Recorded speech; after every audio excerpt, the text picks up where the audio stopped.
এই সম্পৰ্কতো আমি নিৰ্বাচনৰ আগৰ পৰাই আমি নিশ্চিত আছিলোঁ আৰু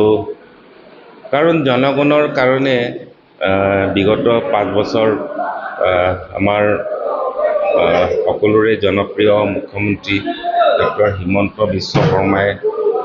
কিমান কৰিছে সেইটোতো জনগণে কেতিয়াও সেইটো বিশ্বাসঘাতক কৰিব নোৱাৰে কাৰণ এইটো ওপৰত কিছুমানে কি কয় আমি নাজানো এইবিলাক কিন্তু সাধাৰণ ৰাইজে সদায় পোৱা নোপোৱাৰ ওপৰতে হিচাপ নিকাচ কৰে আৰু সাধাৰণতে পাইছে আৰু ডক্টৰ হিমন্ত বিশ্ব শৰ্মাই কিমান কষ্ট কৰিছে আমিতো সদায় দেখোঁ যে দিনত কিমান মিটিং কৰে আৰু প্ৰতিটো মিটিঙে তেওঁ সাধাৰণ মানুহৰ লগতে থাকে তো তাত ধনী মানুহৰ লগত নাথাকে এইটো গতিকে সাধাৰণ মানুহৰ লগত যিটো সম্পৰ্ক এই সম্পৰ্কটোৱে মূল হৈছে মানে ইয়াৰ কাৰণে দায়ী গতিকে আমি আগতে কৈছিলোঁ য'তেই গৈছোঁ মই তেতিয়াই কৈছিলোঁ যে এইবাৰ চৰকাৰ গঠন কৰিব এইটো নিশ্চিত তাত কোনো সন্দেহ নাই আৰু মই তেতিয়াই কৈছোঁ আমাৰ শৰ্মা ডাঙৰে কিমান কষ্ট কৰে আজি থাকিব পুৱা থাকিব আপোনাৰ দিল্লীত আকৌ আজি সন্ধিয়া আহি দেখিব ক'ৰবাত তেজপুৰত আছে আকৌ সন্ধিয়া দেখিব ক'ৰবাত শদিয়াত আছে এইটো মানে জনগণৰ প্ৰতি দায়বদ্ধশীল কোনো মানুহে ইমান কষ্ট কৰিব নোৱাৰে দায়বদ্ধশীল মানুহেই কৰিব কাৰণ এটা মানসিক এটা মানে জোৰ লাগে ন এই মানসিক জোৰটো আছে আৰু সেইকাৰণে মই তেখেতৰ নেতৃত্বৰ ওপৰতে এইটো সম্ভৱ হৈছে আৰু অনাগত 5 বছৰতো তেখেতৰ নেতৃত্ব আমি পাবলৈ সক্ষম হ'ম বুলি মই আশা ৰাখিছোঁ প্ৰতিটো জনগোষ্ঠীৰ প্ৰতিটো ক্ষেত্ৰত বিভাগতে ক'ত হোৱা নাই ডেভেলপমেণ্ট তাৰ মাজতে কোনোবাই কিবা কিবি কৈ থাকে সেইটো আমাৰ লগত দৰকাৰ নাই আজি বিপক্ষ কিয় মানে পৰাজিত হৈছে তেওঁলোকৰ মাজত কোনো ঐক্য নাই আৰু তেওঁলোকে চৰকাৰ গঠন কৰি মানে কি কৰিব তাৰ স্পষ্ট কোনো ইংগিত নাই আৰু মুখ্যমন্ত্ৰী কোন হ'ব তাৰো কোনো ইংগিত নাই সেইটো যোৱা আমি ইলেকশ্যনৰ আগতে আমি প্ৰায় 2 মাহ ধৰি দেখিছোঁ যে ৰাতিপুৱা কিবা এটা কয় অখিল গগৈ গধূলি দুপৰীয়া কিবা এটা কয়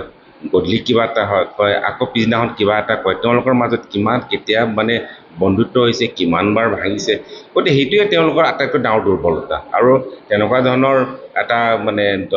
যিটো জোঁট সেই জোঁটটো কেতিয়াও সম্ভৱ নহয় আৰু ৰাইজে তেওঁলোকৰ ওপৰত অনাস্থা প্ৰকাশ কৰিছে গতিকে মই সৰ্বশেষত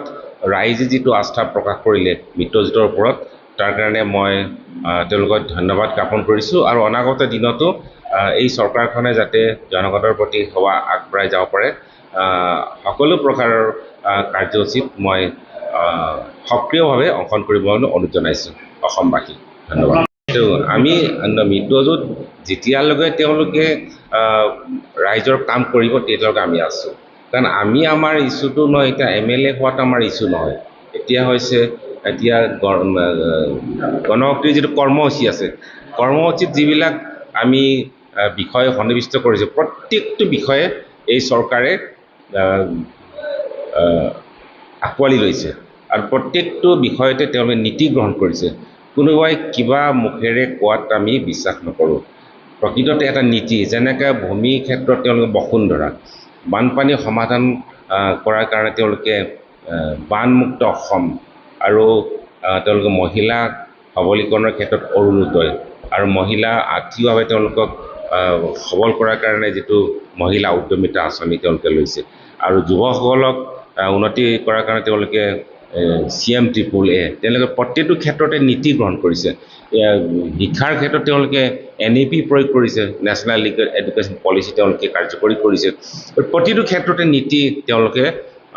ঘোষণা কৰিছে আৰু সেই নীতি অনুসৰি আৰু সেই প্ৰত্যেকটো নীতি এটা অভিযান মিছন আৰু তেওঁলোকে মিছন অনুসৰি কাম কৰিছে গতিকে আমি তাৰ লগত আছোঁ গতিকে MLA আমি তেওঁলোকৰ পৰা ধৰক আমি